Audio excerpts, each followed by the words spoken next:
طيب إن الحمد لله نحمده ونستعينه ونستغفره ونعوذ بالله من شرور أنفسنا ومن سيئات أعمالنا من يهده الله فلا مضل له ومن يضلل فلا هادي له وأشهد أن لا إله إلا الله وحده لا شريك له وأشهد أن محمدا عبده ورسوله يا أيها الذين آمنوا اتقوا الله حق تقاته ولا تموتن إلا وأنتم مسلمون يا أيها الناس اتقوا ربكم الذي خلقكم من نفس واحدة وخلق منها زوجها وبث منهما رجالا كثيرا ونساء واتقوا الله الذي تساءلون به والأرحام إن الله كان عليكم رقيبا يا أيها الذين آمنوا اتقوا الله وقولوا قولا سديدا يصلح لكم أعمالكم ويغفر لكم ذنوبكم ومن يطع الله ورسوله فقد فاز فوزا عظيما أما بعد وإن خير الكلام كلام الله وخير الهدي هدي محمد صلى الله عليه وسلم وإن شر الأمور محدثاتها وكل محدثة بدعة وكل بدعة ضلالة وكل ضلالة في النار أما بعد. Et donc on commence maintenant le troisième cours sur le livre de Cheikh Zayd ibn Muhammad ibn Hadi al-Madkhali rahimahullah qui s'intitule Asbab istiqamat al-shabab wa bawa'ith inhirafihim, c'est-à-dire les causes de la fermeté des jeunes sur la religion et les choses qui peuvent les faire dévier. Donc on a parlé de plusieurs points jusqu'à maintenant. On en a parlé hier à deux reprises. On a mentionné les différents points que le cheikh a mentionnés jusqu'au point 14. Et le point 14, c'est le point où on s'est arrêté hier.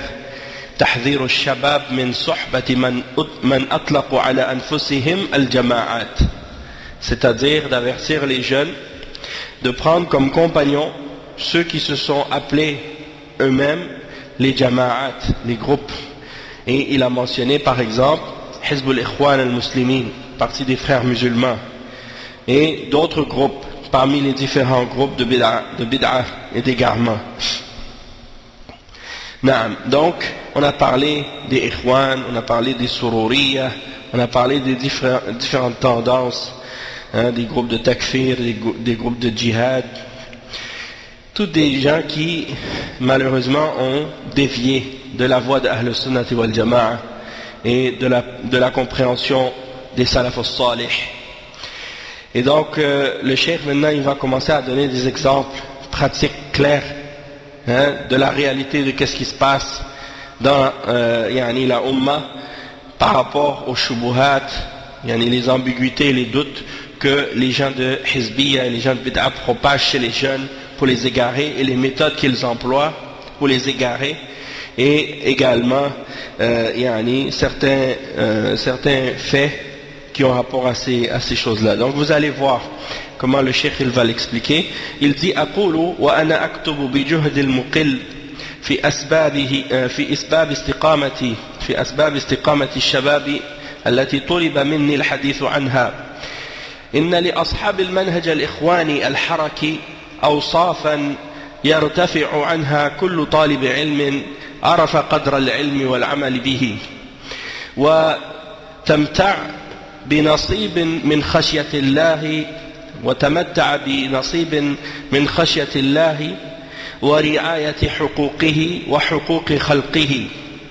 وها أنا ذا سأذكر بعضا منها لتكون عظة ينتفع بها من قد غرر بهم فيثوبون إلى رشدهم كما ينتفع بها العقلاء من الناس وبالأخص الشباب المحب للخير والراغب في الدعوة إلى الله.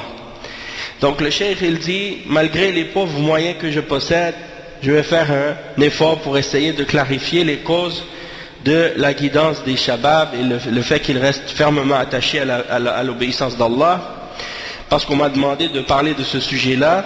Et il faut savoir que les gens qui sont sur les méthodologies, qui suivent la méthodologie des Ikhwan et les mouvements des ikhwan, les frères musulmans, ils ont certaines caractéristiques. Et n'importe quel talib ilm, il doit s'éloigner et s'élever au-dessus de ces méthodes-là et de ces caractéristiques qu'ils ont. Le plus possible. Et on sait que le talib ilm, il doit se parer de science et mettre cette science en application le plus qu'il peut. Et donc quiconque possède une portion de la crainte d'Allah, qui craint Allah subhanahu wa ta'ala et qui a un respect pour les droits d'Allah, les droits des créatures, eh bien il va s'éloigner des caractéristiques des ikhwan et des gens de bid'ah, des hizbiyin de façon générale. Et donc je vais vous mentionner quelques-unes des choses que les gens de bid'ah font, et certaines choses qui ont trompé beaucoup de jeunes, des choses qui ont trompé les jeunes, et on va mentionner certaines de ces choses-là dans le but de faire profiter les jeunes qui veulent connaître la réalité de la religion de l'islam et la bonne compréhension, la compréhension des salafs, pour qu'ils puissent revenir à la droiture et à la vérité. Et que toute personne qui possède la raison, et en particulier les shabab, les jeunes qui aiment la vérité, qui aiment le bien et qui veulent appeler à Allah, eh bien ils vont profiter de ça. Donc là le cheikh il va énumérer plusieurs points, et il mentionne subhanallah une vingtaine de points qui sont reliés à ces choses-là. Donc on va les lire une par une pour voir qu'est-ce que on peut en tirer, Inch'Allah. Donc le cheikh il dit الجد في فكرة التجميع للشباب وغيرهم على الفكر الإخواني المستورد من خارج هذه البلاد، والذي أسسه حسن البنا عام 1347 هجريا، بقطع النظر عن كون المنتمي إلى المنهج صاحب سنة أو صاحب بدعة، ولو كان رافضيا، وذلك دليل على عدم تطبيقهم لحكم الولاء والبراء الشرعيين هداهم الله. Donc le premier point que le cheikh Zayd il a mentionné, c'est que la méthodologie des frères musulmans, de ceux qui les suivent, elle se base sur l'idée qu'il faut réunir tout le monde. Et souvent vous allez entendre ça dans leurs discours et dans leurs conférences et dans leurs paroles. Il faut unir, il faut pas diviser. Ils disent toujours ça. Et qu'est-ce que ça veut dire unir? Et qu'est-ce que ça veut dire ne pas diviser? Si on n'unit pas les gens sur la vérité, si on n'appelle pas les gens à revenir à la vraie croyance et à abandonner les croyances qui sont erronées et qui sont fausses. Donc, les ikhwan, leur manhaj c'est basé sur le fait de rassembler et d'unir tout le monde. Et ça c'est, comme on l'a dit hier, c'était basé sur les idées du fondateur de la Jama'a, Hassan al-Banna, et il a fondé ce groupe en l'an 1347 de la Hijra, le calendrier Hijri, mais dans le calendrier chrétien c'est en 1928 qu'il a fondé ce groupe. Et il donne aucune importance, il donne aucune attention à la méthodologie ou à la aqida de la personne qui rentre dans son groupe avec lui. Ça veut dire qu'il appelle tout le monde, peu importe sa voix, peu importe son manhaj, peu importe sa aqida. Même si c'est un rafidi, il dit viens avec nous. Si c'est un soufi, il dit viens avec nous. Si c'est un mu'tazili, viens avec nous. Ash'ari, viens avec nous. El-Mali, laïc, viens avec nous. Chrétien, viens avec nous. C'est pas grave. C'est un parti politique et ils ont des objectifs et des buts. Et depuis que tu acceptes de respecter leurs règles, tu peux rentrer avec eux, il n'y a pas de problème. Et donc ça c'est la preuve que ce sont des gens qui ne mettent pas en application al-wala ou al-bara. C'est-à-dire le fait d'aimer pour Allah et de détester pour Allah. Et de s'allier pour Allah et de se désavouer pour Allah subhanahu wa ta'ala. Alors toujours, on les entend souvent parler de al-wala ou al-bara, mais quand c'est le temps de le mettre en application, tu vois qu'ils contredisent al-wala ou al-bara sur toute la ligne.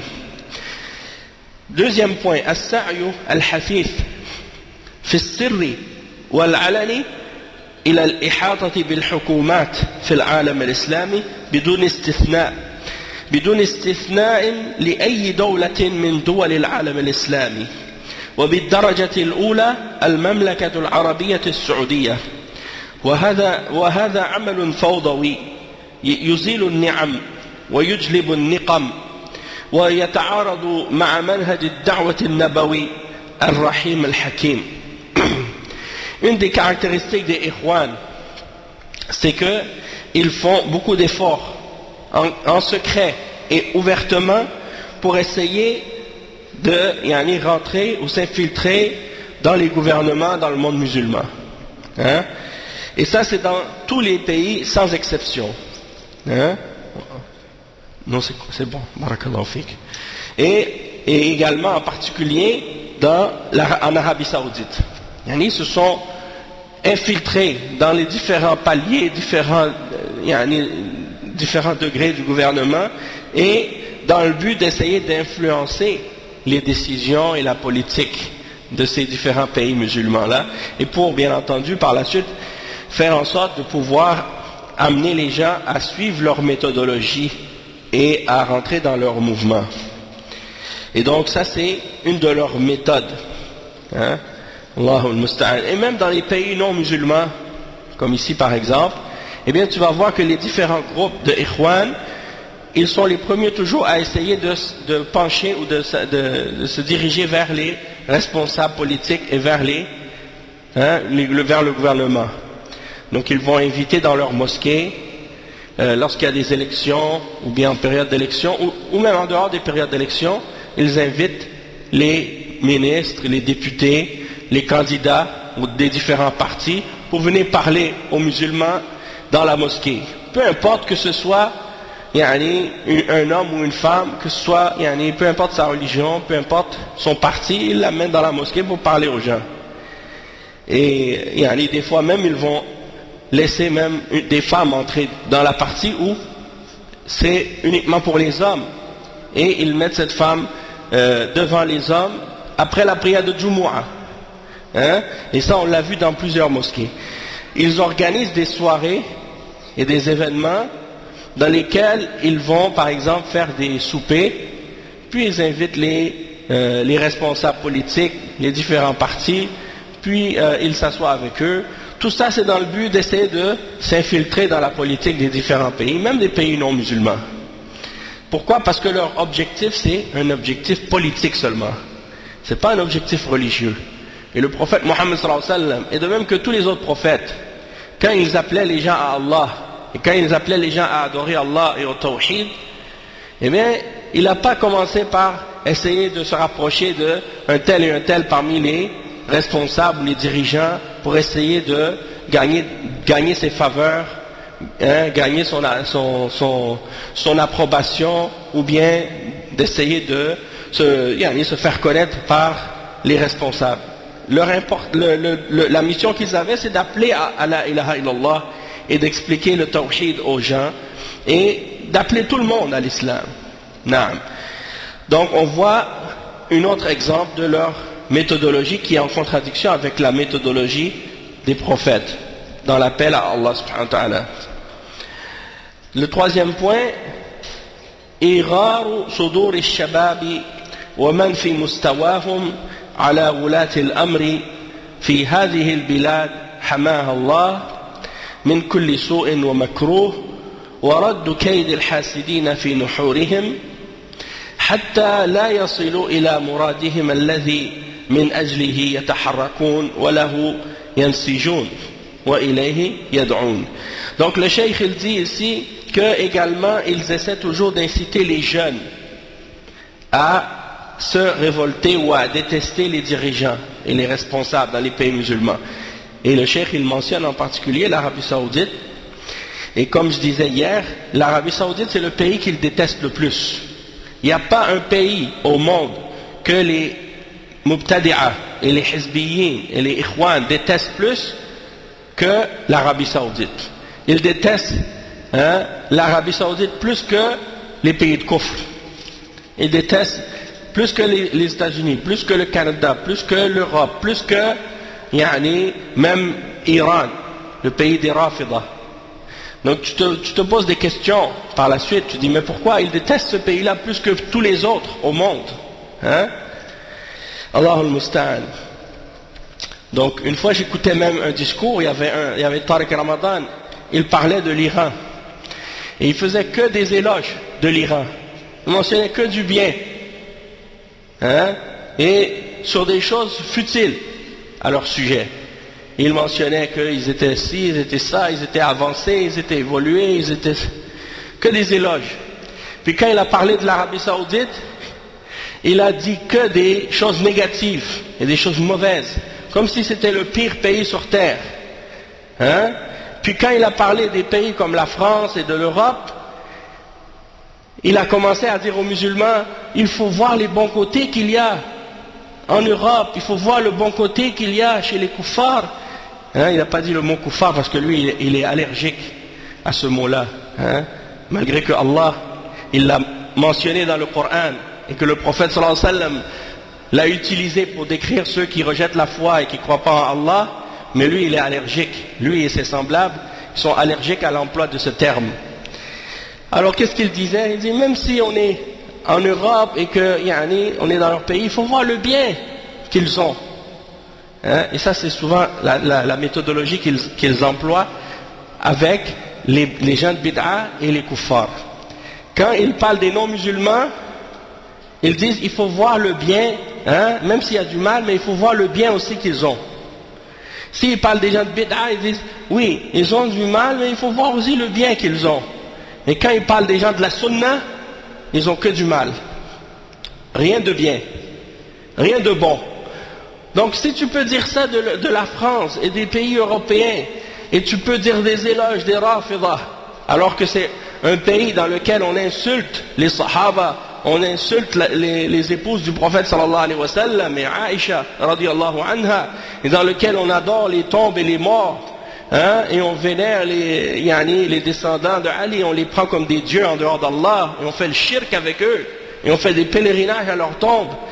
Toutes ces formes de bid'a et de kufr et de shirk qui se produisent qui se passent dans ces pays, dans le pays de l'Iran, hein, ouvertement, et ça, vous en dites pas un mot, comme si c'était correct.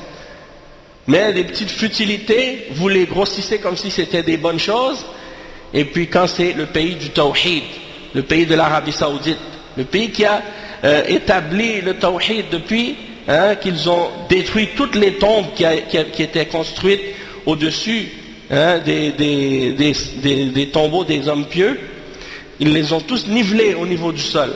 Partout où les gens allaient pour faire des pèlerinages ou pour adorer ou pour prier à un saint ou à un wali ou à un homme pieux, avec la da'wa du tawhid, tout ça, ça a été éliminé. Toutes les bid'a qui étaient pratiquées ouvertement, elles ont toutes été éradiées, hein, et éliminées complètement. Donc ça c'est toutes des bonnes choses. Pourquoi vous ne le mentionnez pas alors que c'est les choses les plus importantes? Donc ça c'est un exemple. Pourquoi on constate ces choses-là? C'est parce que c'est des gens qui ont al-hiqd wal-ghil, hein? Ils ont la haine et la rancœur contre l'Arabie Saoudite parce qu'ils s'accrochent au manhaj des salafs. Après le cheikh il dit, quatrième point, kasratul halfi billahi kadiban wa khid'an wa khid'atan wa hum ya'tabiruna dhalika li salih najah da'watihim alladhi yad'una ilayha لأن جميع الدعوات تحتاج إليها وهي لا تحتاج إلى غيرها لأنه أسس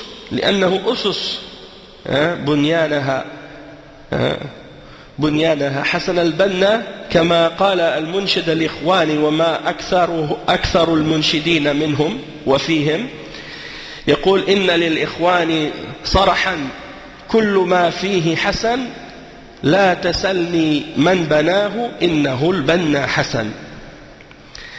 Donc il dit que tu trouves parmi les ikhwan beaucoup de parmi eux ils vont jurer par Allah, hein, de façon mensongère et pour tromper les gens, et ils considèrent que si c'est dans le but de faire marcher leur da'wa et de faire avancer leur da'wa, c'est pas grave, même s'ils mentent, considèrent que c'est correct. Parce qu'ils disent que c'est pour le bien de la da'wah. Allah al-Musta'an. Et donc ça fait partie des fondements sur lesquels Hassan al-Banna il a fondé son groupe et sa jama'a. Et il mentionne une parole d'un poète ou un poème que certains d'entre les Ikhwan ont écrit pour glorifier Hassan al-Banna. Puis c'est peut-être en arabe ça rime, mais en français si je le traduis ça ne va pas changer grand chose à ce que j'ai expliqué. Et le cheikh il dit après à propos du poème وَهَذَا غُلُوٌ فِي حَسَنَ الْبَنَّةِ ومنهج أتباعه إذ إن الذي كله حسن هو ما جاء في كتاب الله العزيز وما صح عن النبي الكريم صلى الله عليه وسلم. Donc le cheikh il dit, qu'est-ce qu'ils ont dit dans ce poème quand ils parlent de Hassan al-Banna? Il dit tout ce qu'il y a dedans c'est Hassan, qu'est-ce que les Ikhwan ont, c'est tout bon. Celui qui l'a construit c'est qui? C'est Banna Hassan.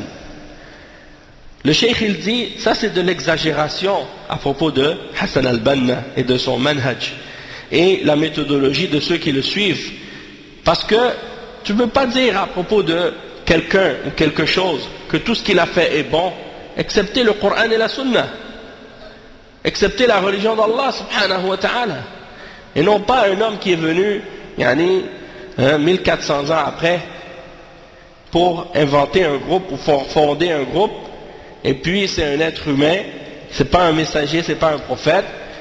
Des fois tu te dis ils l'ont élevé à un niveau comme s'ils veulent faire de lui un prophète. Allah al-Musta'an. Donc le cheikh il dit وعدم التورع من الكذب الذي يشين الرجال بينما هم يعتبرونه لصالح الدعوة إلى منهجهم وعليه فلا حرج من الولوغ فيه عندهم قادة وأتباعا. Donc le cheikh il dit ils permettent même le mensonge pour leur da'wah, pour leur groupe. Ça c'est une de leurs caractéristiques, parce qu'ils disent que c'est pour le bien de leur groupe et de leur da'wah. Parce qu'un de leurs principes c'est comme le principe des communistes qui disent al-ghaya tubarrir al-wasila, le but justifie les moyens. Le but justifie les moyens. Donc si ton moyen il est bon, si ton but il est bon, peu importe le moyen que tu vas employer pour y arriver, c'est correct. Sixièmement, هجومهم السري والعلني على الولاة والعلماء حتى إن مفتي العالم الإسلامي الذي شهد له ويشهد له بالفضل والعلم والزهد والورع أعداء الإسلام، بينما الرجل الإخواني يصمه بما يرتفع عنه أصحاب الأقلام عن التوسع في تسطيره. ولقد سمعت من شريط لأحد الحركيين في الجزيرة العربية وهو يخاطب الشيخ ابن باز رحمه الله قائلا: وأنت يا علم السماحة والندى قد جئت ضمن جحافل الأحزاب، ماذا أقول لأمتي وشبابها، ماذا أقول وفيك أنت مصابي، قد جئت تقدم تقدم خيلهم وجموعهم لتقاتلوا شيخي على محرابي. Donc ils disent qu'ils attaquent en secret et ouvertement les dirigeants et les ulama, et ils les critiquent. Même le mufti du monde musulman, le Cheikh bin Baz à l'époque, qui était reconnu par tout le monde comme étant un homme de science et de piété, qui était un homme vraiment modeste et pieux, et même les ennemis de l'islam étaient d'accord là-dessus. Et tu vois que les gens comme les Ikhwan, eh bien ils écrivent à son sujet des choses, ils le critiquent et ils le rabaissent. Après le cheikh dit comme 7e point, al-khuruj ala al-hukam bi kulli anwa' al-khuruj بدون أن يزنوا تصرفهم بميزان الشرع وبدون نظر في العواقب وهذا صنيع الخوارج الذين ذمهم النبي صلى الله عليه وسلم أبلغ ذم وحرض على قتالهم وقتلهم وبين ما فيه من الأجر العظيم والثواب الجسيم. Donc le cheikh il dit comment ils incitent les gens à se révolter et à se rebeller contre les dirigeants par toutes les différentes formes de rébellion et de révolte sans mesurer ou peser les choses selon la balance de la charia et de l'islam et sans regarder également les conséquences de leurs actions. Et ça c'est l'attitude des khawarij et c'est le comportement des khawarij que le prophète sallallahu alayhi wa sallam a blâmé du blâme le plus sévère, puisque le prophète sallallahu alayhi wa sallam a incité les sahaba à les combattre, et a incité les musulmans à les combattre, et il a mentionné même dans les hadiths authentiques qu'il y avait une grande récompense pour les musulmans s'ils combattent les khawarij. Et parmi les hadiths à ce sujet-là, le prophète sallallahu alayhi wa sallam, il a mentionné il y a plusieurs hadiths dans lesquels il mentionne les khawarij, il mentionne leurs caractéristiques et il mentionne les récompenses pour ceux qui s'opposent à eux et qui les combattent. Parmi les hadiths à ce sujet-là, quand Dhul Khuwaysira est venu voir le prophète sallallahu alayhi wa sallam et qu'il lui a dit Ya Muhammad, innaka lam ta'dil i'dil fa innaka lam ta'dil. Oh Muhammad, sois juste parce que tu n'as pas été juste. Et le prophète sallallahu alayhi wa sallam, il a dit à propos de lui, innahu sayakhruju min di'i hadha qawmun tuhqiruna salatakum ma'a salatihim wa siyamahum ma'a siyamihim wa qira'atakum ila qira'atihim yakhrujuna min ad-din muruq as-sahm min ar-ramiyah. Et dans d'autres hadiths il a dit Touba liman qatalahum aw qataluhu khayru qatla tahta adim as-sama. Et dans d'autres hadiths il a dit law laqaytuhum laqataltuhum qatla ad. Donc il a dit dans d'autres hadiths hum sharrul khalqi wal khaliqa. Et il a dit dans d'autres hadiths kilabu ahli an-nar. Donc qu'est-ce que ça signifie tous ces hadiths? C'est les paroles du prophète sallallahu alayhi wa sallam lorsque Dhul Khuwaysira est venu et l'homme a dit oh Muhammad, crains Allah parce que tu n'as pas craint Allah. Le prophète sallallahu alayhi wa sallam avait distribué le butin et lui il n'a pas aimé comment le prophète sallallahu alayhi wa sallam a distribué le butin aux hommes. Il prétendait que c'était une distribution du butin qui était injuste et le prophète sallallahu alayhi wa sallam a dit qui sera juste si moi je ne suis pas juste? Allah subhanahu wa ta'ala m'a fait confiance dans la transmission du message des cieux. Alors vous, est-ce que vous n'allez pas me faire confiance? Alors le prophète sallallahu alayhi wa sallam, à ce moment-là, il y a Omar ibn al-Khattab qui a dit oh messager d'Allah, laisse-moi couper la tête de cet hypocrite.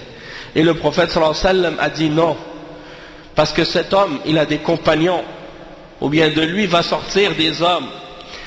Vous allez mépriser votre prière à côté de leur prière. Et vous allez mépriser votre jeûne par rapport à leur jeûne.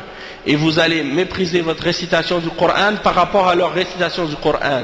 Qu'est-ce que ça veut dire ça? Ça veut dire que c'est des extrémistes dans la religion. Ils pensent qu'ils font du bien, mais ils font de l'extrémisme dans l'islam. Ils veulent prier plus que les sahaba. Ils veulent jeûner plus que les sahaba. Et ils veulent réciter le Coran plus que les sahaba. Mais le prophète sallallahu alayhi wa sallam a dit à leur sujet Yaqra'una al-Qur'an la tujawizu hanajirahum. Ils récitent le Coran mais ça ne va pas plus bas que leur clavicule. Ça veut dire ils récitent le Coran sans aucune compréhension et sans aucune science.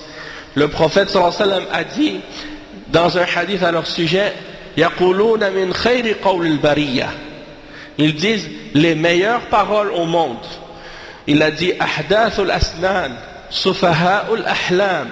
c'est-à-dire c'est des jeunes, hein, il les a décrits comme étant des jeunes qui sont des faibles d'esprit, des rêveurs.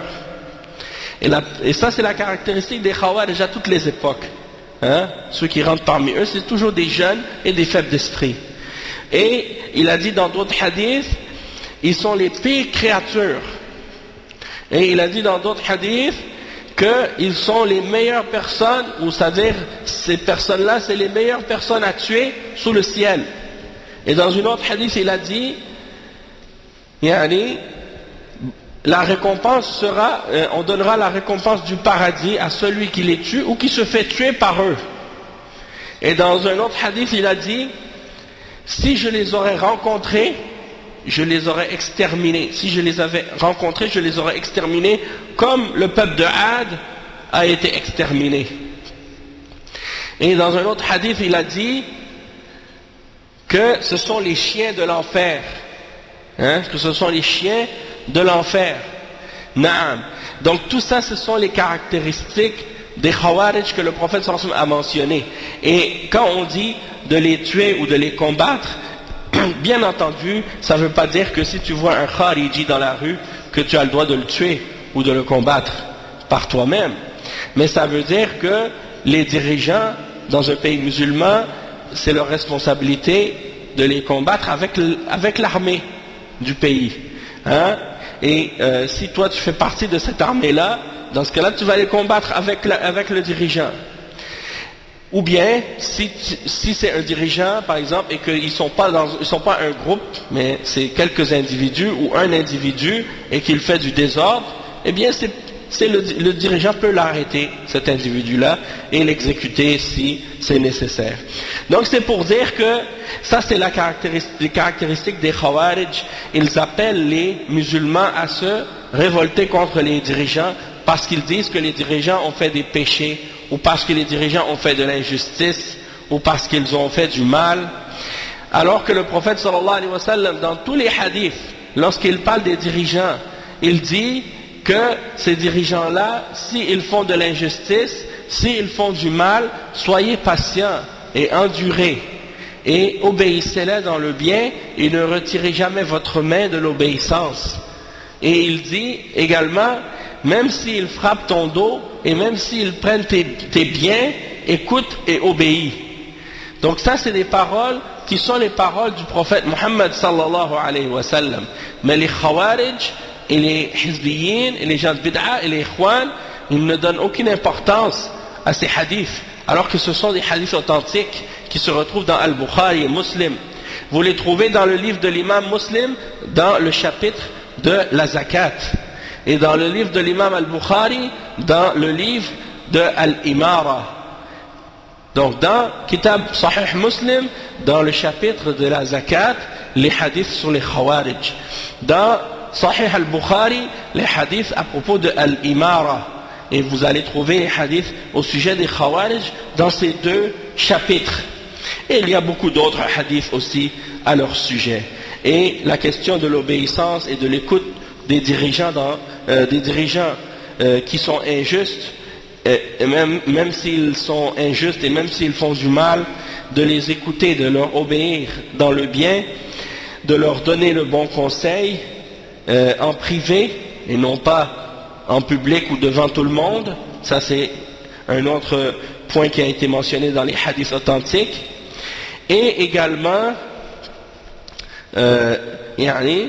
d'être patient face à leur épreuve quand c'est des dirigeants injustes. Et Inch'Allah, donc ça c'est des points très très importants qui distinguent les gens qui suivent la voie des salafs des hizbiyin et des gens de bid'a.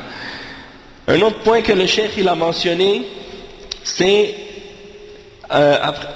il dit عدم الاهتمام بشأن العقيدة الإسلامية الصحيحة التي هي أصل الدين وقاعدته، يعني وبسبب هذا الجهل ولأسباب أخر تراهم يعني خليطا، هذا سني وذاك شيعي والبعض قبوري، يجمعهم نظام الحزب جملة وتفصيلا، وفيه التآخي والتناصر والتآزر وهذا من المصائب ذات العجائب.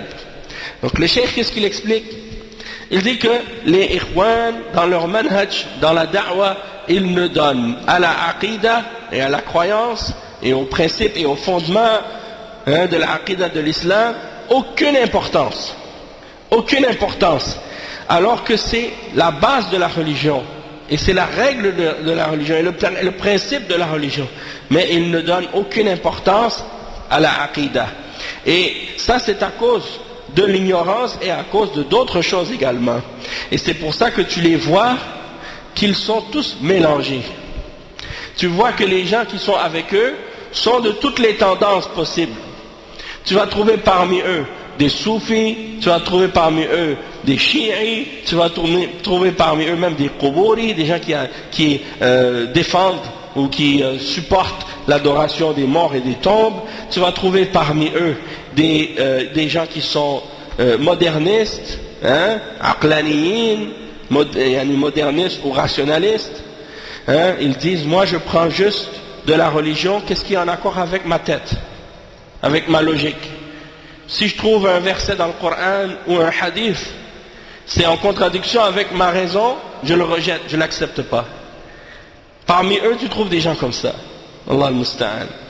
Tu trouves parmi eux de toutes les tendances. Et même que parfois, dans le même individu, tu trouves qu'il défend différentes sectes en même temps. Et ça, je l'ai vu chez certains d'entre eux.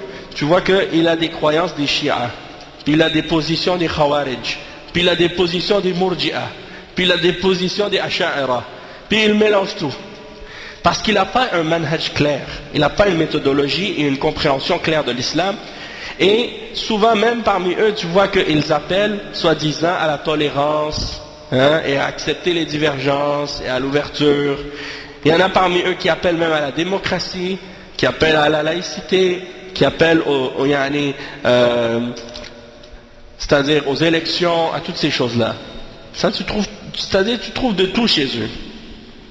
Quand par exemple, en France par exemple, tu vois qu'ils vont faire des discours, il y en a des discours publics. Quand ils s'adressent aux musulmans et aux non-musulmans, ils vont dire n'importe quoi. Il y a des choses qui sont clairement contraires au Coran et à la Sunna et au fondement de la croyance islamique, puis ils appellent à ces choses-là comme si c'était correct. Ils disent l'islam est en accord avec la démocratie et avec la laïcité. Et ils vont dire oui, dans l'islam, il y a l'égalité absolue et totale dans tout, entre l'homme et la femme. Et il n'y a pas de différence aucune entre l'homme et la femme. Alors qu'on voit clairement que dans le Coran et dans la Sunna, il y a des règles sur certaines questions qui distinguent entre l'homme et la femme. Même s'il y a plusieurs règles dans lesquelles il y a des choses qui sont communes à l'homme et à la femme, mais il y a des règles dans lesquelles il y a des distinctions entre les deux. Donc on ne peut pas dire que dans l'islam, l'homme et la femme sont égaux dans tout. Mais pourtant tu entends ces discours-là chez qui? Chez les ikhwan. Et tu trouves parmi eux, ça c'est une chose qui est étonnante aussi, c'est que tu trouves parmi eux tous les extrêmes. Tu vas trouver parmi eux les pires djihadis, takfiri, khariji, avec la grande barbe et le qamis, et qui parle au nom de l'islam, qui dit nous on veut la charia et ci et ça. Puis tu trouves parmi eux le gars qui est rasé, qui a la cravate et le veston, et qui parle au nom de la démocratie et ci et ça. Et les deux sont dans le même groupe. Et ils s'assoient ensemble. Et ils sont dans la même jama'a. Comment tu peux trouver dans le même groupe des gens qui sont sur des positions extrêmes et opposées à ce point? C'est parce que c'est une méthodologie qui n'est pas établie sur des fondements et des règles claires. C'est au contraire des gens, chacun peut rentrer comme il veut et faire ce qu'il veut. Le cheikh il dit ensuite, le point numéro 9, حب التنظيمات السرية من خلال المراكز الثقافية والأندية الرياضية ومن خلال أنشطة الجوالة والكشافة بل ومن خلال مدارس تحفيظ القرآن الخيرية التي يجب أن يعظم شأنها حتى لا تكون ستارا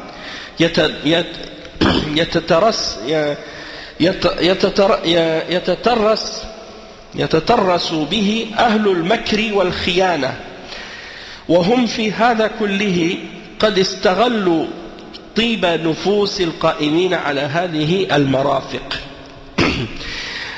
Un autre point aussi parmi les caractéristiques de ces groupes, c'est qu'ils aiment organiser des organisations secrètes. Et ils vont être, par exemple, ils vont faire des organisations ou des activités qui sont en réalité des couvertures pour cacher la réalité de leur da'wah.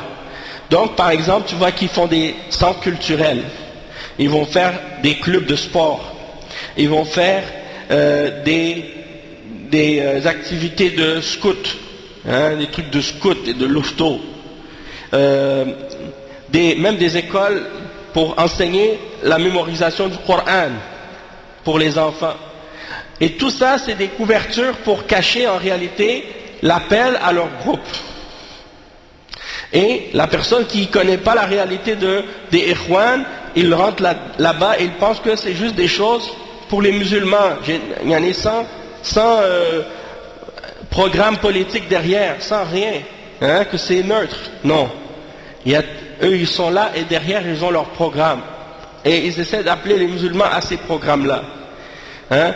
Et comme je disais hier, la plupart des mosquées qui sont les mosquées qui suivent la voie des Ikhwan à Montréal ou ailleurs, à Toronto ou dans d'autres villes, ils ne se disent pas frères musulmans, Ikhwan. Personne. Hein? Personne, aucune d'entre elles fait ça. Hein? Donc par exemple, si à Montréal, par exemple, il y a des mosquées, tu les vois, ils vont s'appeler par exemple la mosquée Sunna. Hein? Puis ils contredisent la Sunna dans cette mosquée.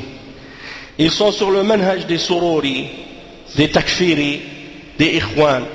Et puis ils se disent hein, Sunna. Tu vas voir une autre mosquée, elle s'appelle Sahaba. Elle contredit le manhaj des Sahaba. Et elle prend le manhaj de ceux que les Sahaba ont combattus. Elle adopte le manhaj des Khawarij. Hein, puis elle prend le nom des Sahaba, alors que les Sahaba ont combattu les Khawarij. Tu vois, les noms, parfois, peuvent cacher des réalités qui sont trompeuses. Il ne faut pas se laisser impressionner ou tromper par les noms des groupes ou des mosquées ou des différents individus. Tu vas trouver des mosquées, par exemple, Rawda, qui est une mosquée qui est reliée avec MAC, Muslim Association of Canada. Cette association, ils ont des mosquées dans toutes les villes du Canada. Cette association est basée sur le manhaj des Ikhwan.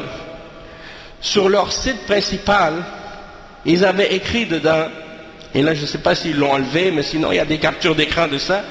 Ils ont écrit, nous considérons que la compréhension de Hassan al-Banna est la meilleure exemple et la meilleure représentation de l'islam.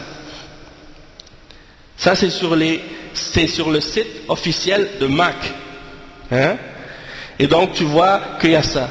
La plupart des associations étudiantes dans les universités, que ce soit les universités francophones ou anglophones, à la base, les premiers qui ont fondé des associations étudiantes musulmanes dans les pays occidentaux sont les Ikhwan. Et donc, tu vas toujours trouver, même s'ils ne se mettent pas de l'avant, toujours des gens qui sont en arrière qui orientent les choses pour essayer d'appeler à la méthodologie des Ikhwan ou d'être sympathisants avec les Ikhwan. Et ils détestent tout musulman qui va commencer à appeler au tawhid et à mettre en garde contre les bid'ah et contre le shirk. Et ça, on l'a vu de la part de certains frères et certaines sœurs qui étaient très actifs dans les MSA et qui étaient avec eux à 100%. On les a élevés, on les a aidés à monter dans les grades, soi-disant, même si ce n'est pas officiel, il y a des grades quand même chez les Ikhwan. Il y a le Amir, comme je disais hier, chaque ville, il y a un Amir qui est responsable. Comme chez les Tablirs aussi, la même chose, il y a des Amirs, ils donnent bay'a, tout.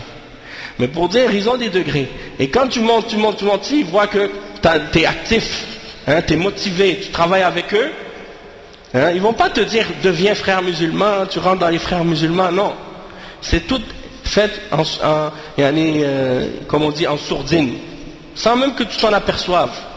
Mais certains frères, certaines sœurs, lorsqu'ils ont commencé à connaître la sunna, connaître la salafiyya et appeler au tawhid, propager autour d'eux des livres sur la sunna, sur le tawhid, sur la aqida, mettre en garde contre la bid'a, contre les sectes, contre les égarements, ils ont commencé à les mettre en garde.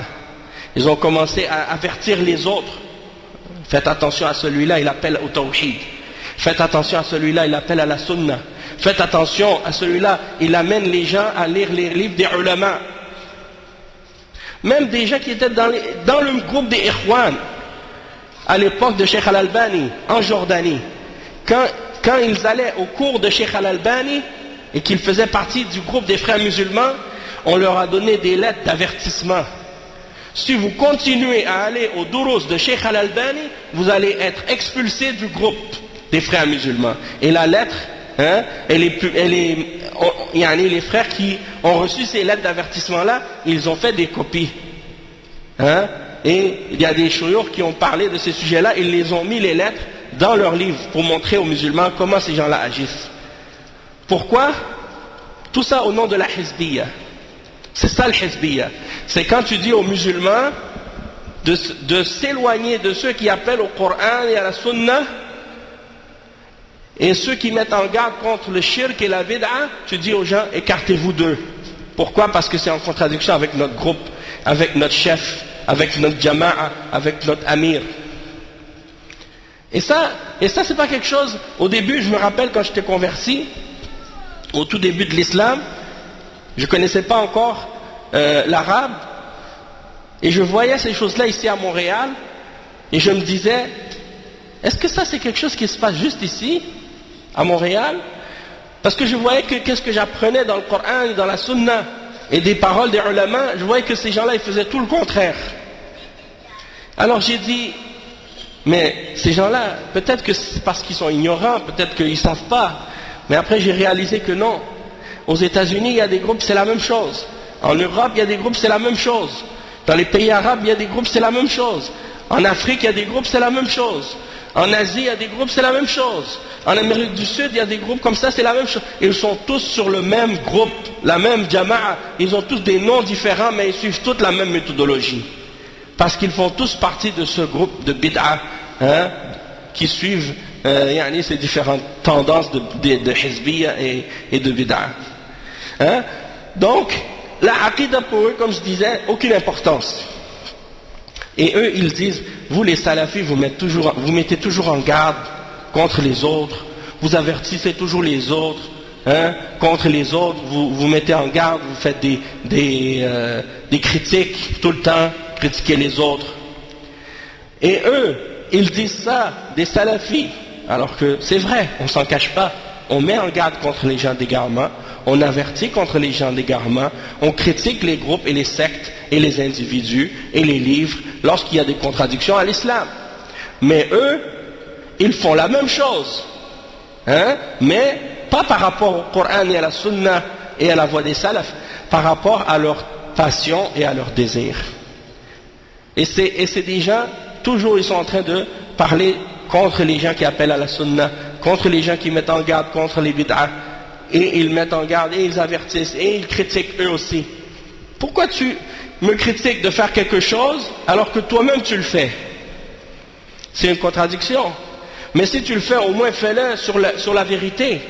Fais-le en te basant sur la vérité, pas sur tes passions, subhanallah. Le cheikh il dit aussi, ensuite, donc, donc on a vu ça. Donc, comme je disais, il y a plusieurs groupes, il y a plusieurs mosquées à Montréal. Il y a d'autres mosquées, ce n'est pas les frères musulmans, mais ils ont les mêmes tendances. Comme par exemple, un groupe qui s'appelle Al-Adl wal-Ihsan. Al-Adl wal-Ihsan, c'est la version marocaine des frères musulmans. Et leur cheikh, c'est Abdus Salam Yassine, un soufi lui aussi. Hein? Et c'est des gens, la même chose que les Ikhwan, ils ont leur mosquée ici à Montréal qui s'appelle Belagir. Hein? Et ils suivent le même manhaj, hein, la même chose. Tu les vois, ils aiment se rapprocher des politiciens, ils aiment fêter le Mawlid al-Nabawi, ils aiment appeler les gens au soufisme, ils incitent les gens à toutes sortes de choses qui contredisent la charia, critiquer le dirigeant. Même le fondateur de ce groupe, il avait écrit une lettre pour critiquer le roi du Maroc à l'époque. Et il a fait cette lettre, il a été par la suite mis en résidence surveillée ou des choses comme ça. Puis, tous ces groupes-là, qu'est-ce qu'ils font? Des manifestations. Et ils appellent les musulmans à sortir dans les rues, et à se révolter, et à critiquer le roi, à critiquer le pouvoir politique. Tout ça, c'est contraire au manhaj des salafs.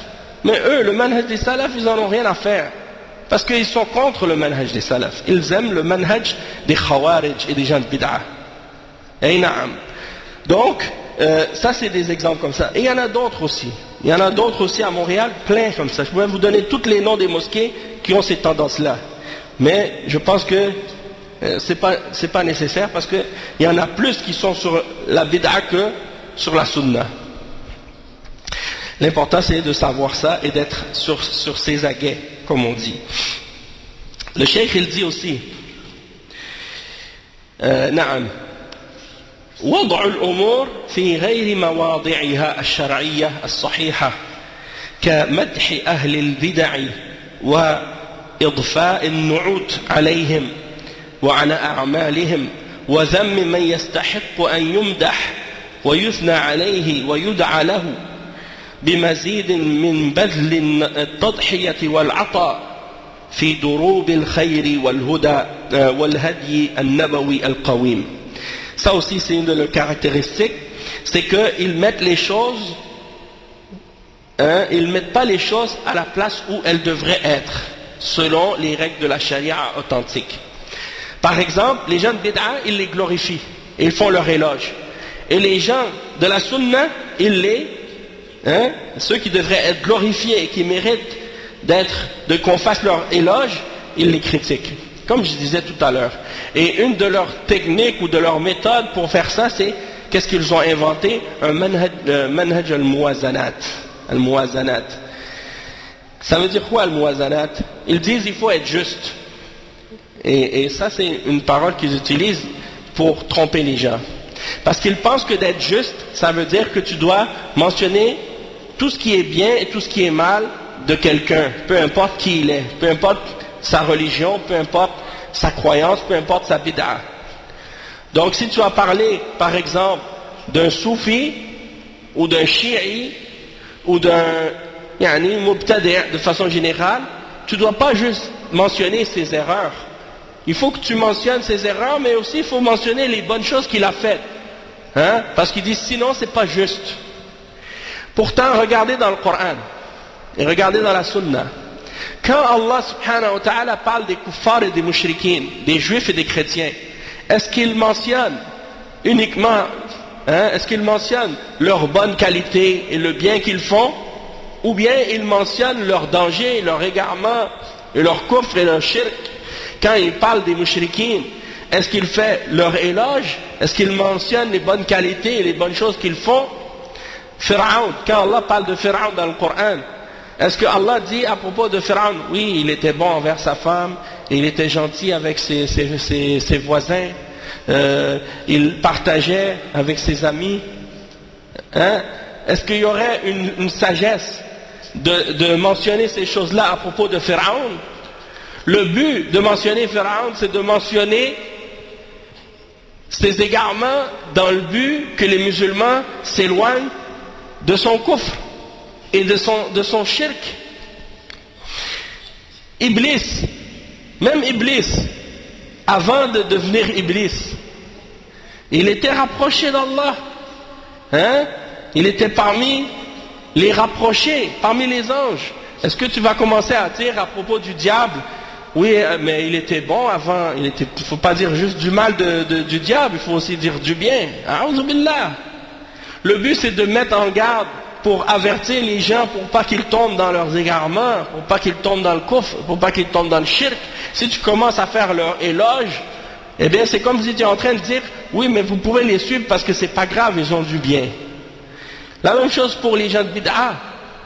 Quand tu mets en garde contre les soufis, contre les chiites, contre les khawarij, le prophète sallallahu alayhi wa sallam, quand il a parlé des khawarij, il n'a pas dit, oui mais c'est des gens, ils sont égarés mais ils ont du bien. Non, il a dit, c'est les chiens de l'enfer.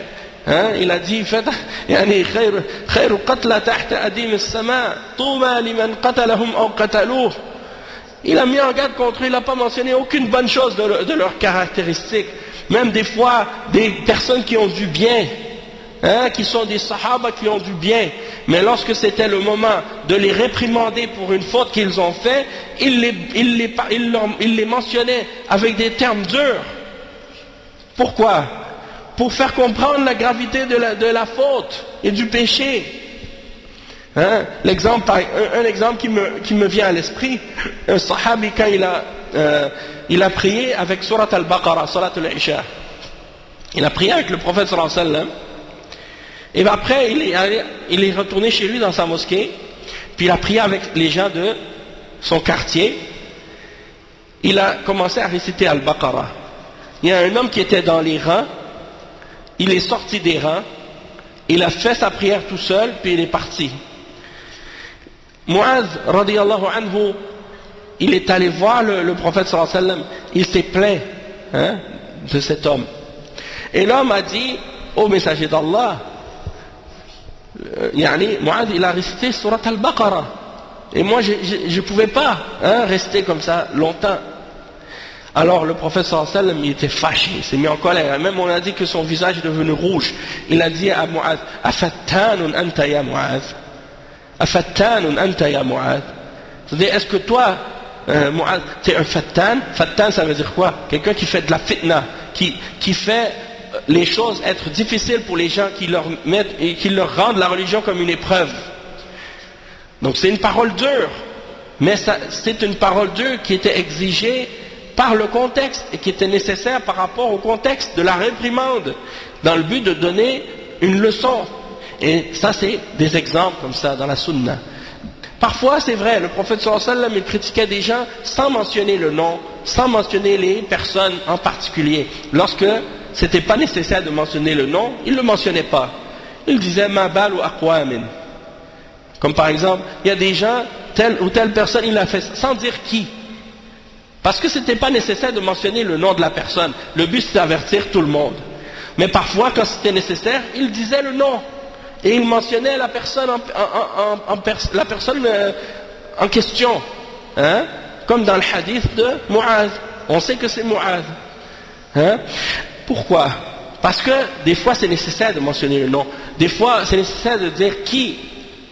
Parce que sinon des fois tu mets en garde juste comme ça de façon générale. Et les gens, ils ne prennent pas attention. Hein, ils ne savent pas de qui tu parles. Hein, des fois, il y a un cheikh qui disait ça. Il dit, pendant des années, on a mis en garde contre quelqu'un, mais sans mentionner son nom.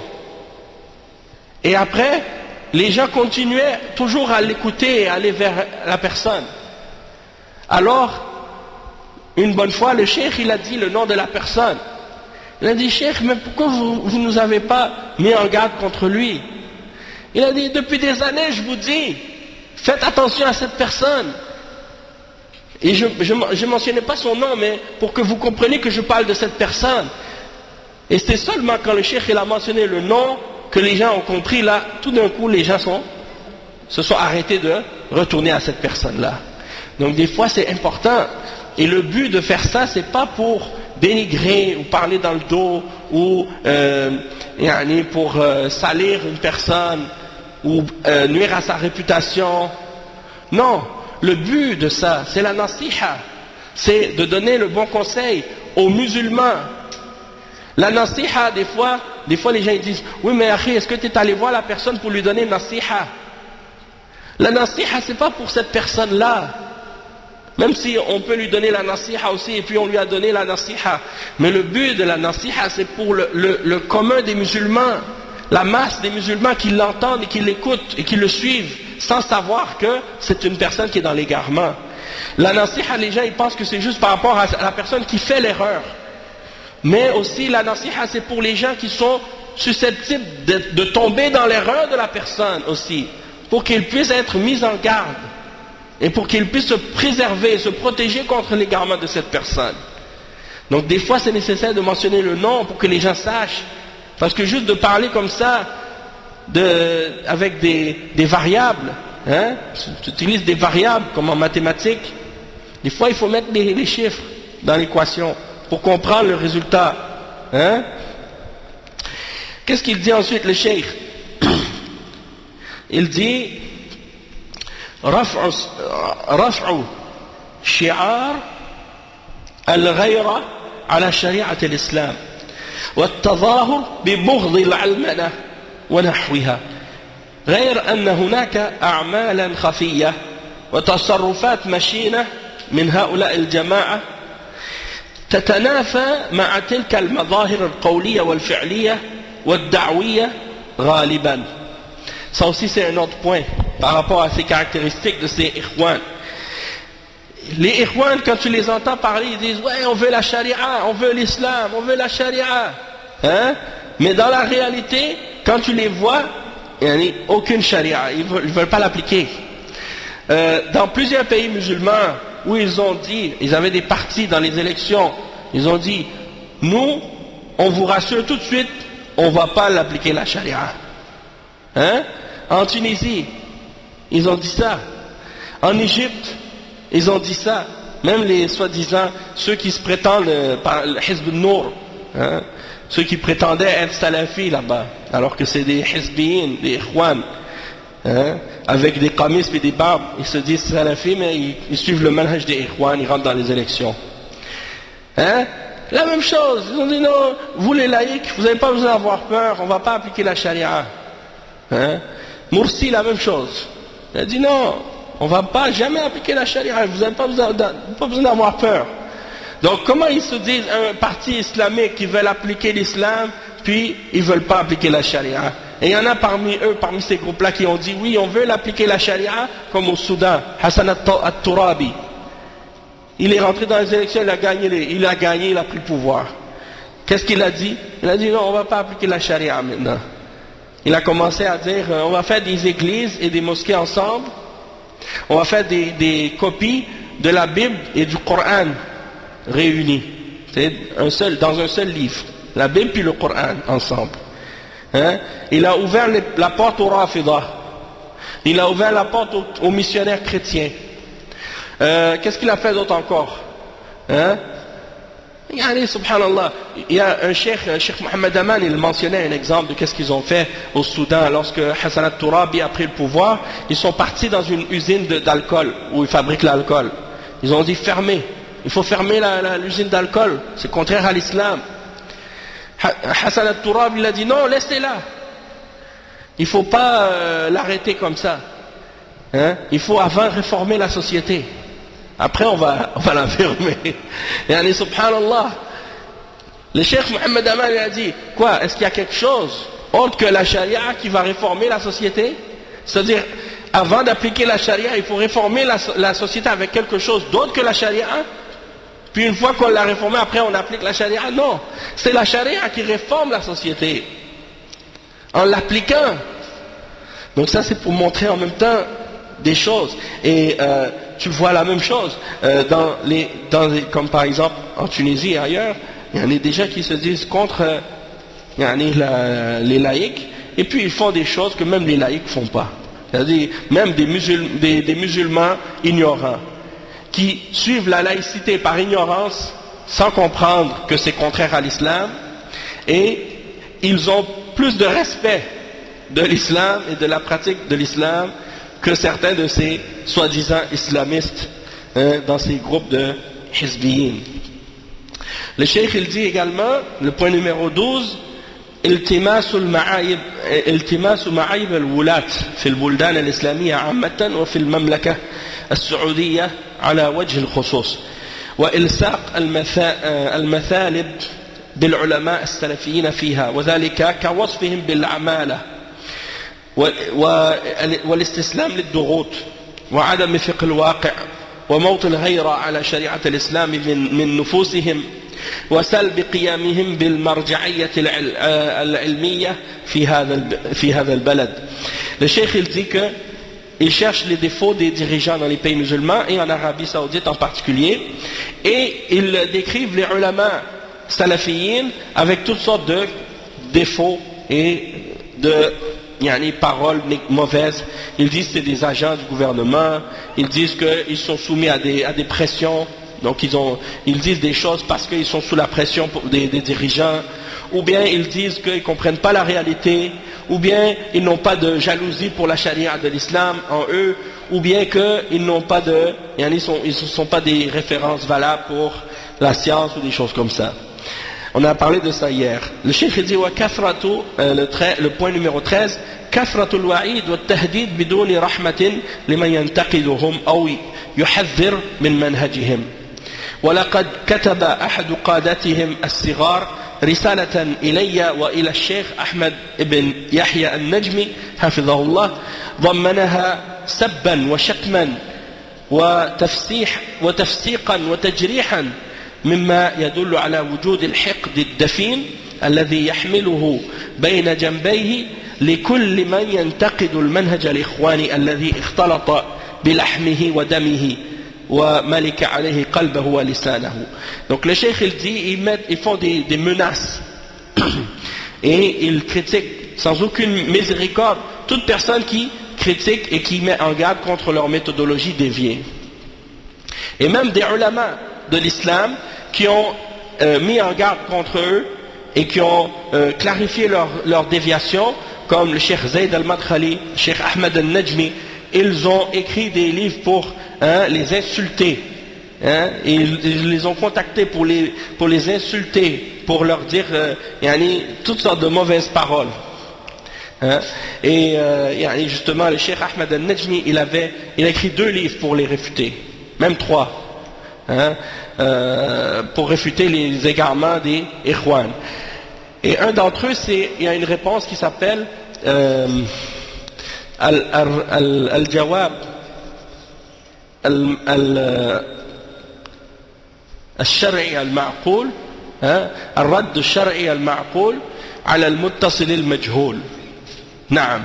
Parce qu'il y a une personne qui l'a contacté par l'intermédiaire de quelqu'un sans mentionner son nom, puis commencer à dire le cheikh il ne devrait pas dire ça, il ne devrait pas critiquer, il ne devrait pas il n'a pas voulu s'identifier.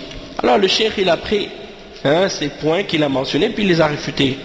Et c'est un des très bons livres qu'il a écrit pour réfuter les égarements des Ikhwan. Également, il dit وقد سميت هذه الرسالة رغم صغر حجمها برسالة النقد والرد على الأقوال المفتراه، وقد سجلت منها ما لا يقل عن 10 أرقام في كتاب الأجوبة السديدة. Donc le cheikh il a écrit un livre sur ça. regardez qu'est-ce qu'il dit le cheikh. Il dit وذلك ليعلم القراء مدى العداوة التي يكنها كل أفراد حزب الإخوان لطلاب العلم السلفيين مهما كان عليه السلفيون من علم ودعوة وصدق وورع، وليس ما قاله جاسم المهلهل وليس ما قاله جاسم المهلهل أحد قادة الإخوان ومنظريهم عن الأذهان ببعيد، حيث قال من كتاب للدعاة فقط ما نصه. Écoutez ça, il dit بل إن دعوة الإخوان ترفض أن يكون في صفوفها أي شخص يرفض التقيد بخططهم ونظامهم ولو كان أروع الدعاة فهما للإسلام وعقيدته وأكثرهم قراءة للكتب ومن أشد المسلمين حماسة وأخشعهم في الصلاة. Qu'est-ce que ça veut dire? Il dit, le cheikh, il dit que ça montre la haine que les Ikhwan, ils ont dans leur cœur contre les ulama salafiyin. Même si c'est des hommes pieux, des hommes qui sont sincères et véridiques. Il dit, regardez qu'est-ce que Jassim al-Muhalhal, un des chefs des frères musulmans et des théoriciens des frères musulmans, qu'est-ce qu'il a dit dans son livre Lid-Du'ati Faqat, à la page 122? Il dit, la da'wa des frères musulmans refuse qu'il y ait dans ses rangs toute personne qui refuse de se restreindre au plan et à l'organisation, de se limiter au plan et à l'organisation des frères musulmans. Même si c'était la personne la plus pieuse parmi les gens qui appellent à l'islam ou qui ont la meilleure compréhension de l'islam et de sa croyance, ou qui lisent le plus de livres, ou qui ont le plus d'amour ou de Hamas, comment on dit Hamas en français, d'excitation pour l'islam, et même s'ils sont les personnes les plus humbles dans leurs prières. Donc ça veut dire quoi? Ça veut dire, peu importe ta piété, ta science, ton niveau de piété, ta sincérité, tu n'as pas le droit de sortir des restrictions et des limites qui ont été établies par le groupe des frères musulmans. Faut que tu respectes. Si tu sors des règles des frères musulmans, même si c'est en accord avec l'islam, qu'est-ce que tu dis et qu'est-ce que tu fais, t'es out. Même par exemple, Jamaat Tabligh, c'est la même chose. Sortez avec Jamaat Tabligh, puis commencez à sortir le livre Kitab al-Tawhid. Puis dites-leur, moi, au lieu de faire votre bayan, comme vous faites, de parler de n'importe quoi, moi je vais lire les paroles des ulama. Qu'est-ce qui est écrit dans Kitab al-Tawhid, ou bien dans Usul al-Sunnah, ou bien n'importe quel autre livre des ulama de la Sunnah. Et vous allez voir qu'est-ce qu'ils vont faire avec vous. Et vous allez voir comment ils vont vous traiter et qu'est-ce qu'ils vont vous répondre. Ils ne vont jamais accepter. Ils ne vont jamais accepter. Parce que si tu sors avec eux, tu dois suivre leur méthodologie. Et tu dois parler de ce qu'eux, ils veulent que tu parles. Et tu dois te limiter à ce qu'eux, ils veulent que tu parles. Tu ne veux pas sortir de leur programme. Même si leur programme est contraire au Coran et la Sunna. Même si qu'est-ce que tu dis, c'est en accord avec le Coran et la Sunna et la compréhension des Salaf al-Salih, ils ne veulent pas en entendre parler. Et ils ne vont pas te laisser parler. Ils vont raconter des histoires à dormir debout qui font aucun sens, qui n'ont aucune référence ni dans le Coran ni dans la Sunna. Ça oui, mais parler de qu'est-ce que les ulama ont mentionné, les preuves du Coran et des fondements de l'islam, non. Il y en a un, une fois il disait, l'histoire je m'en rappelle, il me dit, une fois le chef, il raconte ça aux gens dans leur bayan. Une fois le chef de Jamaat Tabligh, il est rentré dans l'eau pour se baigner, et là il y a un crocodile qui est venu, puis là le crocodile voulait le manger, il a dit au crocodile, si tu me manges, qui est-ce qui va appeler les gens à l'islam? Alors le crocodile l'a laissé, puis il est parti. Oui, ça tu peux raconter ça aux gens, des histoires comme ça, mais leur lire les livres de la Sunna, non. C'est pour ça que je vous dis, ces gens-là, ce n'est pas des gens qui appellent au Coran et à la Sunna. C'est des gens qui appellent à leur passion, Allah al-Musta'an. Le Cheikh il dit, le point numéro 14, كثرة التلبيس والجدل مع من يدعونهم إلى التنازل عن الأخطاء الواضحة في المنهج الإخواني الذي ادعوا فيه أن كل ما فيه حسن فإنه لا يسمع منهم إلا إيمانا مكررة تبرر ساحتهم وتنفي كل طالح ويتعلق بالمنهج كل طالح يتعلق بالمنهج وتثبت له كل صالح وحينئذ يفوض الداعي إلى الله والناصح لهم ولغيرهم الأمر إلى الله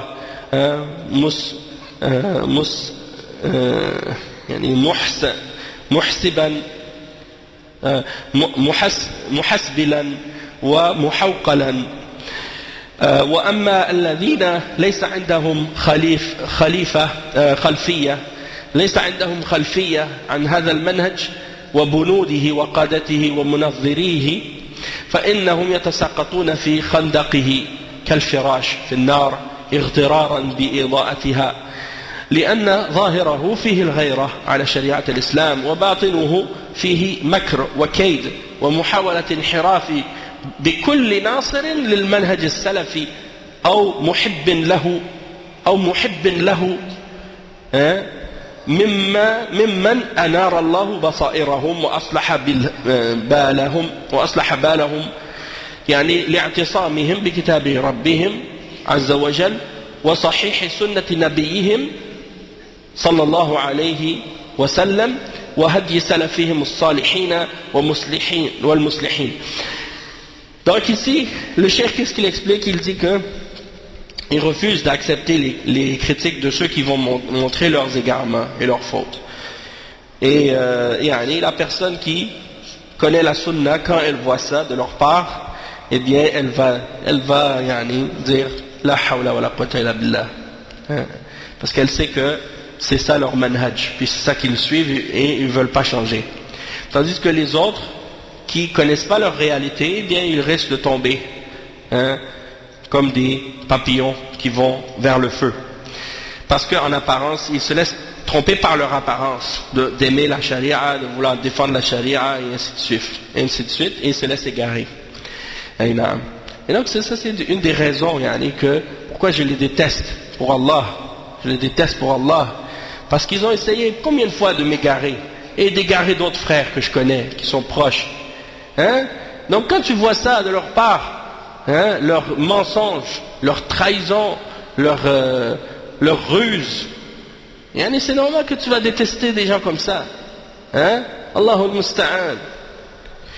Après le cheikh il dit وإسراف حزب الإخوان في النشيد والإنشاد والعيانة بحفظ ألحانه وقصائده وتلذذهم الخطير بسماعه وبعضه مستورد ومسحوب بآلة اللهو كالعود ونحوه ولقد روجوه على اختلاف أشكاله وتنوع ألحانه فقالوا إنه نشيد إسلامي ومن يتعرض عليه فإنه غير فاهم للواقع ولا في القديم ولا في الحديث. Une des caractéristiques des Ikhwan aussi, c'est qu'ils aiment trop les anachids et la soi-disant, qu'est-ce qu'ils appellent la musique islamique. Alors qu'on sait que tous les ulama, dans leur fatawa, ils ont mentionné clairement et clarifié que ce que ces gens-là sont en train de faire, c'est de la musique. C'est pas des poèmes qu'on récite, comme on dit, innocemment. Comme un homme ou une femme ou un enfant qui récite innocemment un poème ou une comptine sans aller dans un studio d'enregistrement pour enregistrer sa voix avec des échos et un petit fond de fredonnement de musique ou de mélodie, ou bien même avec des tambours et des trucs de ce genre. Puis parce qu'il dit dans sa chanson Allah, Allah, ou bien Alhamdulillah ou Subhanallah, il dit ça c'est de la musique islamique. Ça c'est la bid'a des soufiyas. C'est les soufiyas qui ont inventé ça. Ça ne fait pas partie de l'islam. Et le prophète sallallahu alayhi wa sallam, il n'a jamais chanté au nom de l'islam ou pour l'islam ou pour se rapprocher d'Allah. Il n'a jamais fait des anachids, lui et les sahaba. Est-ce que tu vois un hadith qui mentionne que le prophète sallallahu alayhi wa sallam avec ses sahaba ils se sont réunis pour chanter? Nulle part. Par contre ces gens-là c'était devenus maintenant des chanteurs professionnels. Et quand ils font leurs conférences et leurs conventions comme Reviving the Islamic Spirit à Toronto ou bien ailleurs, ils ont même une partie dans leur spectacle. Même en France il y a le truc qu'ils font à Paris à chaque année là, comment ça s'appelle, le Bourget. Il y a une partie, c'est comme des spectacles. Ils ont des vedettes. Ils mettent leurs affiches. Il y a des groupes de rap. Il y a des groupes de rap islamique. Il y a des chanteurs. Et ils ont leurs disques, leurs CD qu'ils vendent. Ils signent des autographes. Tu vois les filles avec leurs petits foulards rouges ou bleus ou jaunes, colorés. Le petit fichu qu'ils portent sur les cheveux. Qui ne respectent pas les conditions de la charia de l'islam. Ils vont puis elles commencent à crier comme si elles étaient devant des vedettes et des groupes de musique des kuffars. Et déjà la musique des kuffars, c'est peut-être moins grave que ces anachids. Déjà la musique des kuffars c'est haram. Mais tu le sais que c'est haram. Puis quand tu entends Michael Jackson, tu vas pas dire que c'est de la musique islamique, tu dis c'est de la musique haram. Mais quand tu entends cette musique-là, comme par exemple si Michael Jackson commençait à dire Subhanallah, Alhamdulillah, Allahu Akbar, ça deviendrait islamique maintenant? Hein? Ça c'est plus grave que le haram. La bid'a est plus dangereuse et plus grave comme égarement que le haram. Parce que le haram, tu sais que c'est haram. Hein? Il n'y a pas d'ambiguïté. Si tu fais le haram, tu dis Astaghfirullah, je me repens à Allah, je reviens. Parce que je sais ce que je fais, c'est haram. Mais quand tu fais une bid'a, tu ne vas pas te repentir parce que tu penses que tu es en train de faire quelque chose de bon. Eh bien, c'est ça le danger des anachides. C'est plus grave même que d'écouter la musique des kuffars ou bien des choses qui sont soi-disant pas religieuses. Hein, puisque, c'est clairement haram, puis on le sait, il n'y a pas de secret. Donc, les anachides, ça c'est les spécialistes, et les ikhwan sont les spécialistes là-dedans. Et tous ceux qui poussent ces choses-là. Dernièrement, il y a l'autre en France, là, Rachid, Abu Hudayfa, la vedette de YouTube, qui fait ces vidéos-là, qui faisait dans toutes ses vidéos des anachides au début, puis on lui a dit combien de fois ça c'est haram. On lui a mentionné toutes les fatwas des ulama pour lui expliquer que ça c'est haram. Mais il continue, il persiste. Non, moi je le fais quand même, je crois que c'est correct, il n'y a pas de problème. Et là, dernièrement, dans une vidéo, il enseigne à des petits-enfants que ça c'est... il dit la musique c'est haram. Il dit aux petits-enfants la musique c'est haram. Les kuffars ont lu ça, ou ils ont vu la vidéo, ils ont commencé à faire du bruit dans les médias à cause de ça. Ils ont dit, ça c'est un radical, un extrémiste, parce qu'il interdit la musique. Tout d'un coup, il revient sur ses positions. J'ai revu la question, j'ai compris que non, c'était pas interdit finalement. Même moi, j'enseigne la musique et des trucs de ce genre. Et là, maintenant, il est devenu, soi-disant, plus modéré. Mais c'est pour dire comment il joue avec la religion. Alors que depuis ça a toujours été haram, il n'y a pas de changement, il n'y a pas de position à adopter. Tout est clair. La musique c'est haram, c'est haram. Et les anachides, si vous faites ces anachides, vous dites c'est des anachides, c'est de la musique, qu'est-ce que vous faites? C'est pas des anachides. Et donc ça c'est important de comprendre. Et le théâtre aussi. Ils font même du théâtre islamique. Et même maintenant ils font des films islamiques. Ils jouent des rôles. Donc il y en a un, il va dire, bon moi je vais jouer le rôle de Pharaon.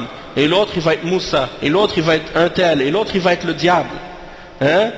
Et là, quand ça arrive pour faire la partie où Allah subhanahu wa ta'ala parle à Moussa, là ils font une grosse voix. Il dit ça c'est la voix d'Allah. A'udhu billah. Donc c'est pour dire comment ils jouent avec la religion, même avec, ils imitent les chrétiens et les juifs. Comment ils s'égarent. Il dit وَلَقَدْ قَالَ لِي بَعْضُ الْمَهَرَةِ فِي الْإِنْشَادِ وهو من منسوب إحدى الجماعات الإسلامية إنني أنشد القوم حتى يبكوا. Je me rappelle quand j'étais à l'université à Médine, il y avait un compagnon dans ma chambre, un Égyptien. Le fait qu'il soit égyptien c'est pas important, mais il écoutait des anachides jour et nuit, tout le temps. Et je me rappelle, il y en avait une qui l'écoutait. Ça disait Khandaqi qabri wa qabri khandaqi. Ça veut dire quoi? Ça veut dire ma tranchée, c'est comme les tranchées dans la guerre, c'est ma tombe, et ma tombe c'est ma tranchée. Parce que eux ils font toujours des chansons pour le djihad et des choses comme ça. Après je l'ai vu sur YouTube en train de chanter ça sur un stage avec une foule, des éclairages, de la musique. Et là, il est là avec son micro, puis il fait comme un chanteur. Et il est en train de dire aux gens, Khandaqi qabri ou qabri khandaqi. Il est où ton khandaq? Tu es sur un stage en train de chanter comme Michael Jackson, et puis tu dis que ça c'est ton qabr. C'est pour dire comment ces gens-là, c'est des gens ridicules. Et tous ces gens-là comme Daesh et Al-Qaïda, toutes leurs vidéos, c'est toutes des chansons, du début jusqu'à la fin. Tu les vois avec leurs fusils, ils font des pauses. Ils essaient de se montrer comme si sont en train de se faire filmer, photographier avec les armes, et puis là t'entends la chanson, les chansons, ils font des, comme on dit, des chorales, avec des canons. Vous savez c'est quoi des canons? Pas des canons pour tirer, des canons dans la musique. C'est-à-dire un groupe, comme par exemple une personne, il commence à chanter la chanson, puis l'autre, il commence à chanter en décalé. La même chanson, mais à un autre rythme, comme si les deux, ça se suit. C'est ça des canons. Puis là, après, des fois, il y en a 3, 4, 5. Tout ça, ça devient de la musique. Hein? Donc ça, c'est des choses qui sont haram. Le cheikh, il dit, « Lamzu ashab al-manhaj al-ikhwani كل من يخالفهم في اتجاهاتهم من العلماء وطلاب العلم السائرين على المنهج السلفي بأنهم علماء ورق وعلماء سوء وقاعدون إلى آخره. أي نعم. ويغطون قعودهم بثرثرة فارغة كقولهم مكث الرسول صلى الله عليه وسلم في مكة 13 سنة يدعو إلى توحيد الألوهية والوقت الآن غير مهيئ للمواجهة ونحوها مما قد كتب وبين في مواضع أخرى. Donc il mentionne qu'il se moque des gens qui appellent à la salafia et des ulama, ça on a déjà mentionné. وإن كنت في شك مما ذكر في هذا الرقم لخطورته فاسمع إلى حركي صغير تربى كثيرا على كتب منظر المنهج الإخواني. اسمع إليه وهو يخاطب العلماء الذين يشتغلون بالتأليف في العلوم الشرعية عبر التاريخ وتاريخ عصورهم ويشتغلون بإقامة الشعائر الإسلامية أصولا وفروعا والدعوة إلى الله على منهج السلف النبوي غير أنهم لم ينخرطوا في سلك الحركيين السياسيين ولم ينبروا لمواجهة الحكام والخروج عليهم. خاطبهم هذا الحركي قائلا il mentionne le poème d'un jeune qui a été influencé par les Ikhwan et qui a été éduqué dans leur méthodologie, comment il s'adresse aux ulama. Et ça c'est un poème écrit par Aïd al-Qarni. Aïd al-Qarni. Regarde comment il parle des ulama. Il dit Sal ma shi'ta wa sum fad-din la ya'rifu al-'abidu man salla wa sama waj'al as-sabhata mitrayn wa khudh 'ammatun bayda واصبغها رخامة واترك العالم في غوغائه يتلظى في لياله اضطراما أنت قسيس من الرهبان ما أنت من أحمد يكفيك الملامة تترك الساحة للأوغاد ما بين قزم ومقرف يلوي الزمامة أو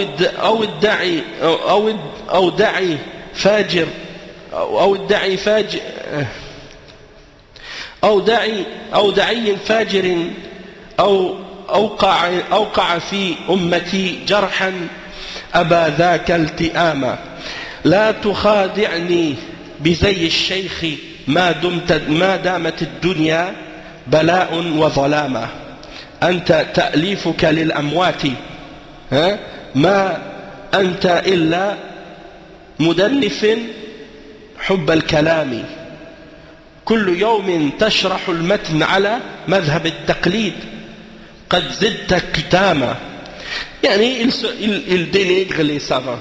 Il dit vous êtes comme des rabbins, pas des rabbins, des moines dans des monastères, et ainsi de suite. Et il dit vous n'êtes pas sur le terrain, vous n'êtes pas en train de vous laissez les gens faire le désordre et tout, puis vous faites juste lire les livres, faire le shuruh des livres et enseigner, puis en tout cas ça c'est la façon comment il s'adresse aux ulama. C'est qui ce jeune là? Aïd al-Qarni. Aïd al-Qarni c'est un de leurs fidèles et il dit tu es un prêtre comme un moine, tu n'es pas de Ahmed, ma anta min Ahmed, c'est-à-dire c'est comme s'il déclare que il n'est pas musulman. Il parle comme ça des ulama. Donc il dit قلت ولصاحبي يعني هذه الأبيات ترويج واضح لكتب ملأها مؤلفوها بالأخطاء الكثيرة والبدع الشهيرة ككتب ككتب سيد قطب والمودودي وغيرهما. Lui, pendant ce temps-là, il fait ces poèmes-là, puis il propage les livres de qui? Sayyid Qutb, Al-Mawdoudi et d'autres gens de ces catégories-là. Il dit, on a presque fini, Inch'Allah, je sais que j'ai pris du temps. Il dit, ترشيح أمراء على الأفراد المنظمين في المنهج في كل منطقة ومدينة بحسب الحاجة، وهؤلاء الأمراء غالبا من الشباب المغرورين بأنفسهم ومناصبهم القيادية،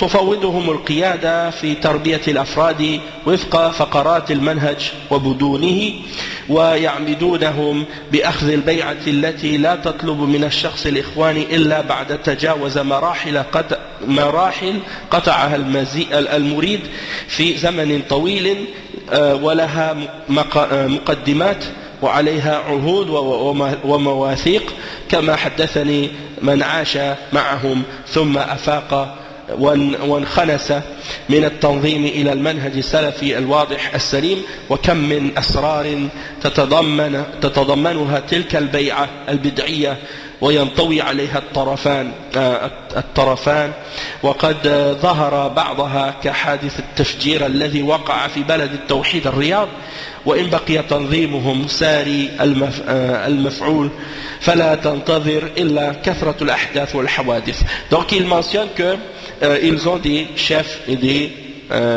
amirs qu'ils désignent pour être les chefs de différentes villes et de différentes régions. Et dans chaque endroit, ils ont des représentants qui ont donné une allégeance à leur chef et ainsi de suite.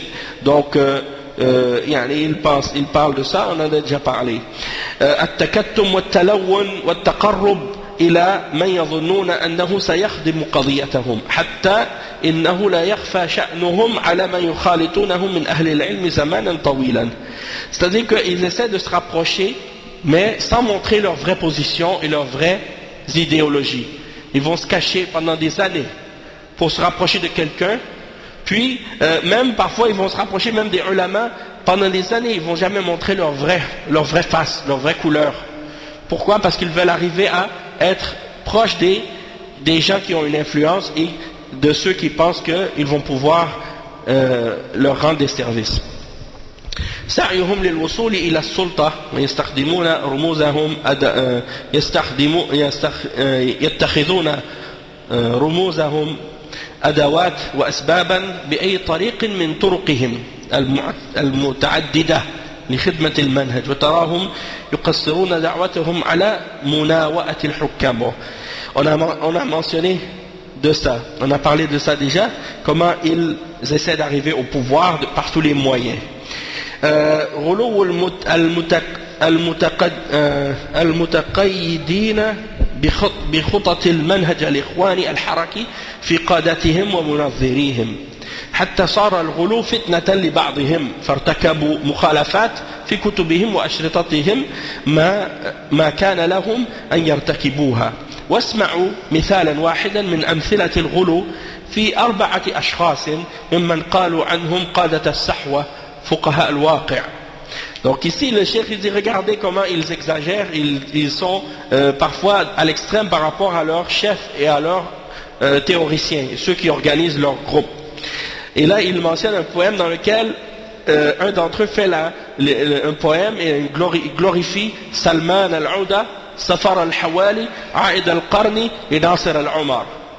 Donc il dit, et je le lis en arabe, il dit فالحمد لله فالآمال مشرقة ما دام في صفنا سلمان وسفر. Alhamdulillah, les espoirs sont brillants tant que dans nos rangs il y a Salman et Safar. Et là il dit أهل التقى والنهى والعلم علمهما هما لهدي البلاد الشمس والقمر.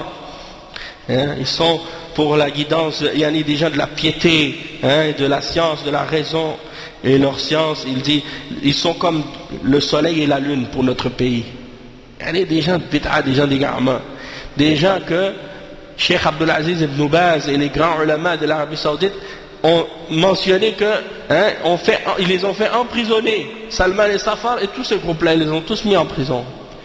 Cheikh bin Baz, il a ordonné qu'on les emprisonne parce que c'est des gens qui faisaient la fitna et qui appelaient au manhaj des khawarij et qui faisaient des bid'a, et qui encourageaient les jeunes à toutes sortes de fitan, et eux, regarde comment ils parlent de ces gens-là.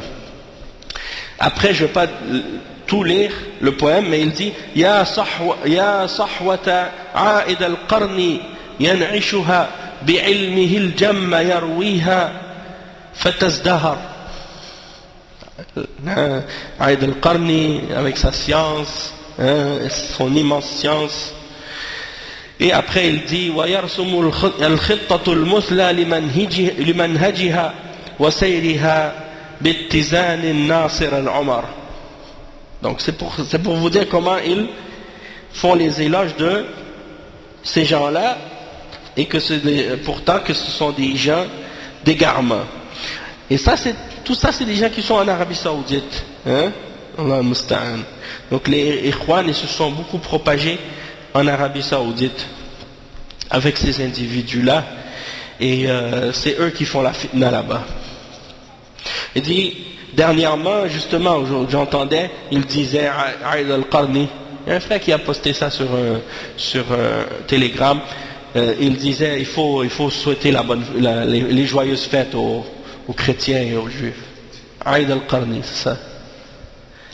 Donc c'est des gens, tu ne peux pas comprendre sur quel pied ils se tiennent. Il dit, pour terminer, il dit, هذا قليل من كثير من أوصاف أصحاب المنهج الإخواني الحركي التنظيمي الذي ينبغي أن يعلم فليحذر ويحذر منه كل من يخشى عليه أن يغرر به من قبل دعاته الذين يصلون ليلهم بنهارهم في دعوة الخلق إلى الانضمام في التنظيم الحركي ليصبحوا جنودا تقوم بجهودهم الخلافة التي يدعون بأنهم يسعون جادين في إيجادها ووصموا من لم يسع في إيجادها بالجهل والغباء وهكذا يجب أن يحذر ويحذر من كل اتجاه يخالف المنهج السلفي حقيقة سواء كان اتجاها سروريا أو إخوانيا أو تبليغيا وما والاها من الاتجاهات ذات الانحراف عن منهج السلف الصالح الذين سلكوا الصراط المستقيم الذي أرشدهم إليه ربهم ووصاهم به بقوله وأن هذا صراطي مستقيما فاتبعوه ولا تتبعوا السبل فتفرق بكم عن سبيله ذلكم وصاكم به لعلكم تتقون. Donc le cheikh il termine en disant oui, il dit ça c'est peu, qu'est-ce qu'on a mentionné à leur sujet, maintenant c'est peu de beaucoup, c'est-à-dire il y a beaucoup d'autres choses à dire, si on doit détailler il y a beaucoup d'autres choses à expliquer à propos du manhaj des Ikhwan et de leur organisation, pour que les gens puissent les connaître et puis qu'ils soient avertis, et pour qu'ils prennent garde. Il y a des gens qui disent ouais mais Akhi, pourquoi tu fais des cours sur ces gens-là, pourquoi tu parles d'eux, ça sert à rien, apprends-nous la salat, apprends-nous le wudu, apprends-nous ci, apprends-nous ça. C'est bien que tu vas savoir comment faire ton wudu, que tu vas savoir comment faire ta salat, puis qu'après tu vas aller avec les khawarij, tu vas aller avec les Ikhwan, puis après à un moment donné tu vas être avec Daesh en Syrie en train de tuer les musulmans. Donc c'est vrai qu'il faut apprendre le wudu et la salat, mais en même temps ça il faut l'apprendre aussi.